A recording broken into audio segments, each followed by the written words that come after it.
our upcoming guests, Jimmy Williams and Corey Camp. They are the founders of Buy the Hood. Now, many of us talk about buying the block. You hear in all the raps, you know, how to hold the hood down, and this is your block and your community, and you know, this is your city and your street, and nobody steps on your street without checking with you. And then you find out very quickly you don't own the block. You might not even own the house that you're balling and hustling from. You don't even own the sidewalk that you parked the car on. That's the stash car for you and your boys. And then you find out by doing a little bit of math that all that hustling that you're doing for 16 hours a day ends up in just about $8 an hour on the block.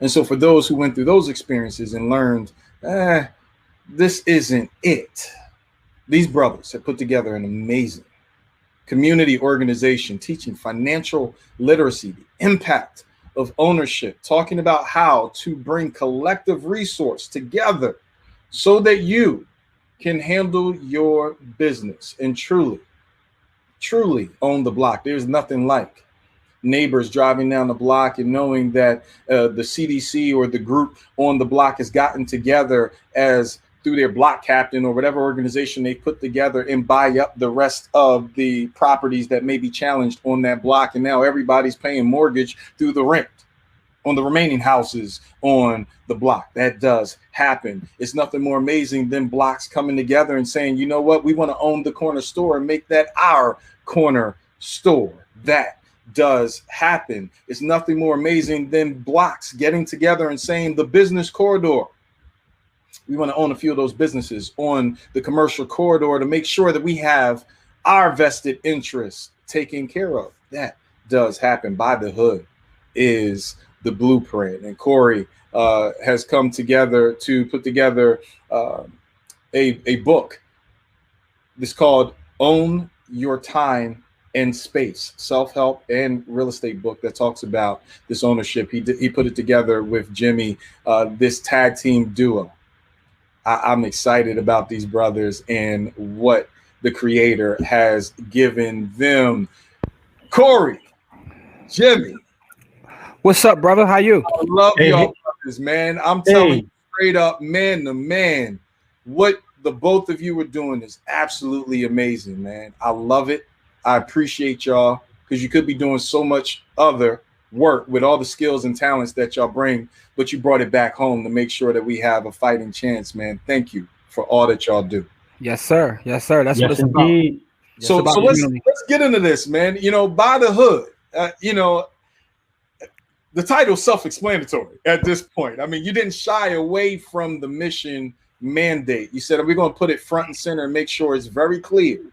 We're here to buy back where we sit, where our footprint exists. What brought this together? This Batman and Robin team. I mean, y'all came together like the X-Men, you know what I mean? The Avengers, to make sure that we have a fighting chance. How did this come about? Well, I'll start us off. So Corey and I actually went to high school together. We went to the legendary Central High School here in Philadelphia. There you go. You know, so we played ball together in high school. And I've been working in financial services, real estate for over 20 years at this point. I started as a teenager while in college. Okay. So it's always been my mission to kind of like, you know, help our people. Yeah. And, you know, so I've been on this path for a long time. It was honestly, it was a book that changed my life. It was called Powernomics by Dr. Claude Anderson. Indeed. All right. So ever since I read that book, it's been my mission. So I've, you know, been in the communities talking to our folks about investing, and not only just real estate, but just in the idea of ownership for a little while.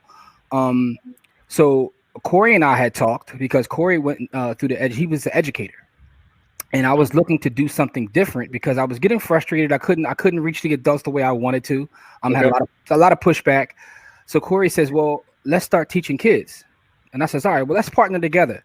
So, because he was an educator. So he came in, created a curriculum. And for the last 5 years, we've given a free camp to kids in the community ages 5 and up to teach them how to invest. And the crazy part is, through us reaching out and teaching the kids, we were able to then reach more adults because they saw what we were doing, and they saw that we were doing this for free. So it was like, you know, everything is based around community, right? So, we do have curriculums and programs, but everything we do is based around community. So we're building out a full-fledged community of investors, from kids to adults to everything. But it all happened with the conversation about trying to reach the youth in our neighborhoods. So, Corey, I mean, in the comments, brother, first and foremost, Pastor Anderson, who's on our YouTube channel, he said 244 is in the building. 254. We 254. We 254. There you go. Just 10 classes back. Doug Reed from Black Men Heal. He says, look, he's on the Facebook feed. These two brothers are the Jimmy Jam and Terry Lewis of our community and empowering our community about wealth. Corey, I mean, the accolades are there, but that's because the work is there, my brother. Talk about your perspective of this journey and how it all came to be. I mean, my perspective is that when you build the people, you build an army, right? And so we want to build an army of financially literate and socially conscious, Black people, so that we can really literally, because Buy the Hood really has evolved from literally buying physical things to being Black love. Buy the Hood means Black love, period. Like, buy into each other, buy into each other's stories, buy into each other in a way that we can move forward together. And so when we say Buy the Hood, we don't mean just the physical hood. We mean buy into each other in a way that can build our communities, and in a way that we can thrive instead of survive, right? Because a lot of our communities are in survival mode, and we want to see our communities thrive. And that's so important because, much of our music talks about either an extreme floss, especially if we're talking about, from the rap side, it's extreme floss or extreme struggle. And we believe that those two are the only points of interest for the community. And your point is the most crucial one.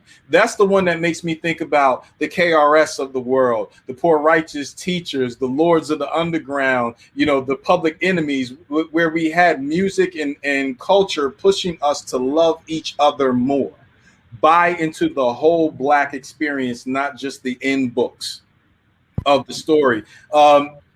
Jimmy, talk about why it's so important right now for the fabric of our community to have that level of tightness, to have that saddle stitch effect, to keep our pages connected and our stories cohesive. I mean, when you think about it, nothing large or nothing that has ever been done that's revolutionary has taken place with just one person making an act. Yes. I don't care if you're looking at the biggest church, the biggest school, the biggest Fortune 500 company. It takes a community, and other communities work together. But for a lot of various reasons, we don't. Whether it's trusting in each other, believing in each other. So everything we do is community based, right? I know there's folks right now from our private community who are watching this, and it's for a reason, because we do everything as a collective. It's not about me. Honestly, by the way, it's not even about me or Corey. It's about our collective. So we work together with some of the brightest minds to try to, to build wealth for our people. But when we say wealth, we're not talking about just money, right? So we can do the money talk, right? Our credentials speak for themselves in terms of working in that space. But when we say wealth, we're talking about health. We're talking about relationships. We're talking about everything, because when we say Black wealth, is not just about money, because true wealth is time and energy. So at the end of the day, it's time for us to really, really work together and try to, especially at a time like this. So if you didn't learn anything from what happened in the pandemic, is that you need community, right? You need community. If the lights turn out tomorrow, what are you going to do, right? If the bank shuts down, what are you going to do? When you have a community together, you all can survive, and not only survive, but like my brother Corey said, thrive, because it's about the collective. So I love the fact that you talk about and you touch on the academic side. You're beyond qualified to address that. So if somebody wants to talk about this on the macro level and talk about the hierarchies of money and where it's created, y'all can dig into that. We're talking about debt and understanding instruments of debt. You guys understand that. I love it because for most of us growing up, we saw those kind of conversations when we're talking about credit utilization and all those things. We saw faces that did not resemble us. Exactly. Community. Now we get to see some full bearded brothers break it down in bite-sized elements, man. And I love this thing.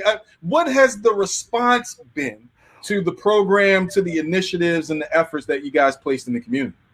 Well, the response has been all love because we lead with love, right? So nobody, if you could say our name in any circle in the world, and all the energy comes back positive because that's all the energy we put out. Wow. So if you say our name and like because we lead with love, right? Because we talk about money, but we lead with love, right? Because the thing about it is all the money in the world is not going to solve the problems if we don't love each other. There's a lot of black people that have money, but there's no cohesiveness in those people that's bringing to the mass amount of people the resources that we need. And the first resource we need is to be able to take our time, because Jimmy said it. It's about time and energy. Mm-hmm. And if we don't use our collective time and energy together, if we use our collective time and energy, the money will come, right? Mm-hmm. And so that's why we always lead with love. We always lead with giving our time. Always lead with giving our energy, because the money is even though we're talking about money, money is the secondary piece. Yeah. Yeah. And what's critical, like, man, I was just going to add something into that. The only pushback we have ever gotten is from people saying that we give too much away for too little or for free. So we do get pushback from people within the finance space. Like, you know, we'll get emails and, you know, from marketers and other people, like you're charging too little. You're not, you know, because they don't understand the mission, right? Mm-hmm. So when you're focused on the mission, everything else works itself out. You know what I mean? Everything that works itself out. The more we give, the more we actually receive, right? You know, that's the law. Listen, the more we give, the more we receive.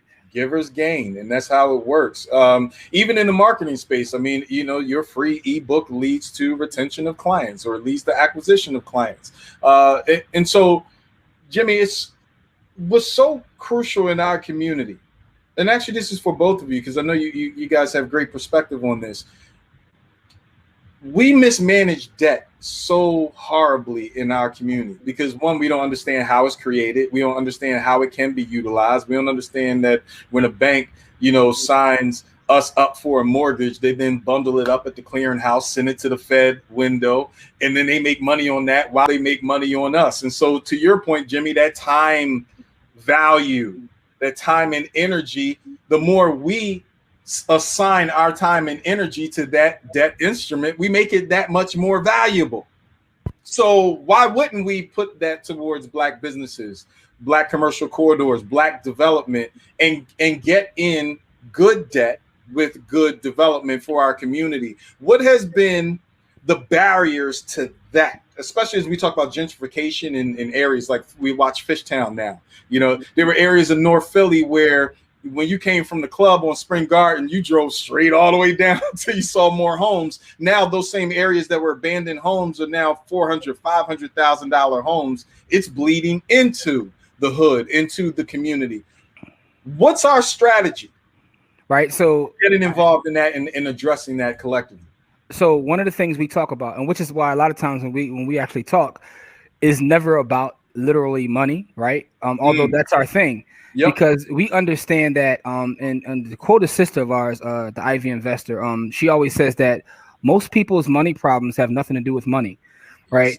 Yes. And it is because, and it's why we always talk about Black love, right? Because if you actually love each other, right, and you genuinely care about your brother or sister, or see him as your brother or sister, you start to actually maneuver different.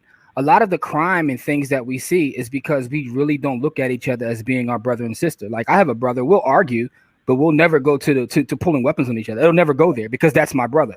So when you look at, you know, when you look at someone as being your brother or sister, and how that relates to real estate and the change is that one of the things that's talked about in appraisal theory is called a neighborhood life cycle. Every neighborhood has a cycle, right, where it goes through growth. It'll grow, it'll go up, it'll stabilize, then it'll decline, and it'll revitalize. This happens in every neighborhood at different time periods. So what we do know is some of the worst neighborhoods now eventually will have their revitalization. But the thing about it is you can stay stable for a longer period of time through ownership, right? Mhm. Which is why we talk about ownership, but also just understanding. I had a gentleman tell me before, the most revolutionary thing a person can do is literally go pick up the trash on their block or in front of their house. Indeed. And I said, how's that revolutionary? This older guy explained this to me, and he says, well, because it's revolutionary because that one act, although it seems small, if everybody was to do it, our neighborhoods would be different. A lot of times we don't see the value in our neighborhoods until someone else comes in. Now, there's political reasons behind that. Some people will say, well, you don't get the same resources, and all of that is true. But if you have ownership, guess who controls the politics in that neighborhood? There you go, Doc. Right? Listen, so ownership, is actually power. Is representation. Yeah.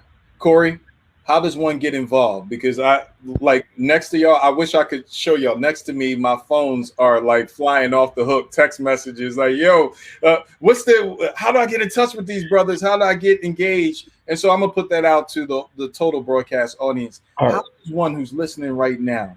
There's numerous ways to get in contact with us. On Facebook and on IG, we're By the Hood. Hit us in the inbox. That's just the easiest way. We have a set of courses where we walk people through different economic things, and those courses can be found at bythehooduniversity.com. Our book is on bythehooduniversity.com, or you can get it off of Amazon. And that's the book you were talking about, Own Your Time and Space. Yeah. There's also, I'm Corey Camp I'm Corey Camp on Facebook. He hit me with the Mike Jones joke. Yeah. I'm Mike Jones. No, I'm Corey Camp on Facebook. He's Jimmy Williams on Facebook. Like, you can come see us. We ain't hard to find, right? And then, if I'm above average savage on every other thing though. So that's my tag. That's my tag on every other above average savage. I love it, man. I love that you don't shy away, regardless of what the creator is giving you in terms of information and talent. You don't shy away from the culture. No, we have fun. Yeah, not at all. We like to have fun, and it's one of the things we, So I always wanted to be in business as a kid, but I said, I want to wear hoodies and T-shirts, right? But it doesn't mean I don't know my stuff. I have more degrees than a thermometer, right? But at the same time, I like to have fun because at the end of the day, we need to focus on happiness too, right? So a lot of times what Corey said, we caught up in the struggle all the time. We don't have fun, man. So, we like to smile, have fun, and joke, but still be able to give a lot of information. So we're going to do a mix of that as we kind of end out this interview. I just want to give a shout out to everyone who is on the Facebook and the YouTube feeds, following us through the various social media channels. Thrive instead of survive. Sonia Sessom, she said, I love these Central men killing it. 254, 244 are in the building. All right. So you got love there. Doug Reed says, look, let's go. Let's get it. We lead with love. That's tweetable. Clarence Jones has been all throughout your feed saying, look, being resourceful is much more valuable. What you brothers are bringing is facts. Jigga 1017 says Jimmy and Corey are legends. He spelled it out all caps. By the Hood has been a blessing in obtaining the knowledge to develop both a long changing mindset and skillet. He said, y'all cooking up that work. Paul Johnson steps in and says, good stuff. Hey, 254, Paul Johnson. There you go. So you've got the support there. Know that Heart City family loves and appreciates everything that you brothers are doing. Really quick, 30 seconds from each of you. From your heart to the heart of the city. What's the thing that you need us to know? The action item. My credit won't get it. My money is funny, but. All right. So for me, I would say write everything down, right? It's very simple. It's not going to cost you any money. But in my experience, when I talk to people, most of the time they have no idea exactly how much they have coming in and what they have going out. So the first step in anything when it comes to finances is to write it down and see where you are, no matter how difficult that is, and be honest with yourself. Right. So a lot of people like to write things down and they try to lie like, oh, I don't owe this, or, I'm be honest with yourself because, you don't want to lie to yourself, but write things down. So that would be my first thing to say before you start anything else. See where you're actually at. Wow. Write it down. We say this all the time. Broadcast audience, know your numbers. Yeah. not just what it takes to actually execute your business plan, but know your numbers, your own profile. You heard it from an expert. Now breaking it down, brother Jimmy. Corey, 30 seconds, man. What do we need to do? You need to be intentional about everything that you do. Right. And you need to be super intentional about, so if you're going to support black businesses, be intentional about supporting black businesses. Don't, don't half step it, don't think about it, make it your intention to do. And when you're intentional about doing things, things actually happen. And so that's my 30 seconds. I have a lot more, but being I'll bring intentional you is back. the very first step to doing, like what Jimmy was saying, writing it down. Once you write it down, it's basically plan it, do it. And so, broadcast audience, understand, be intentional about it. Here's the one thing I need y'all to be intentional about: going to the university, supporting, sign up, get involved, right? All those gems that he was ready to drop, we're going to pause that for a minute. We need you to go to the website and go ahead and sign up and support the great movement. Listen, guys, I'm going to throw out a word. You just give me one word back, the first one that comes to mind. Love. Black. Love. Love is love. Community. Black. Soldiers. That's grown man business. Wealth. Love. Generational. Family. Everything. Everything. I agree. Opportunity. Timing. Everywhere. Power. Relationships. Black. The work. Mission. Mandatory. I'm stopping right there. Y'all about to y'all like Jay-Z now. Y'all just dropping bars now. I'm waiting for music to come in now. The blueprint is written not from Rockefeller, but by the hood. Make sure you buy that trilogy of work. Support our brother Jimmy and Corey in the great work that they're doing. My brothers, man to man, need to say it again. I love you, brothers. I appreciate Love you back, man. Absolutely. Like without this, the world would be a much different place, man. But our community, our culture is made all the better because y'all got us on your shoulders. And so whatever we can do here at Heart City to support you, this is home. We got you. Man, thank you for the time, man. Thanks for having us. And we love your work too, man, because it's all positive energy. I love to see people putting positive energy out there, right? Because representation matters. And you talked earlier about some of the images within the music and everything. The crazy part is there's just as many positive images, but those, the powers that be don't put the money behind that, right? So listen, we love what you're doing. We're going to support everything you're doing, and we appreciate you giving us a platform. Yeah, Thank man. you, my brothers, man. And we'll stay in touch and grind this thing out. Yes, sir. All right. So we have heard from two amazing juggernauts, leaders in the community. These brothers, Corey and Jimmy, are teaching us how to truly own the block, and not just the block in the physical sense, as they mentioned, but to really bring this to a holistic approach, making sure that we love each other enough to support each other, to pour into each other, not just words of affirmation, retweets and reposts. That's great. But when you invest the time and energy, as Jimmy talked about, when you truly support and come together in collaborative efforts, as Corey mentioned, you truly can move mountains. There's no reason, even with the political climate in place, there is no reason why you cannot be in power, keep the power, maintain the power, and use the power effectively for your people, for your community. The first thing to do, be intentional. You heard that. Understand what you need to do, and then be deliberate about making that move and write it down. There's another book, again, Basic Instructions Before Leaving Earth. It talks about writing it down, making it plain, writing it on the tablets. If you don't have it down, how do you expect to be able to bring it back to remembrance? How do you expect for others to review it and to treat it as the blueprint that it is? Make sure you support our brothers, Corey and Jimmy. by the hood. By the hood turns into by the neighborhood, which turns into by the city, which turns into by the region, and you know the rest. Atlanta, Houston, and other places aren't the only ones just because of a music industry or a film industry to have buying power. We have it right here. I hope that this show has been a blessing to you as it has to me. I'm going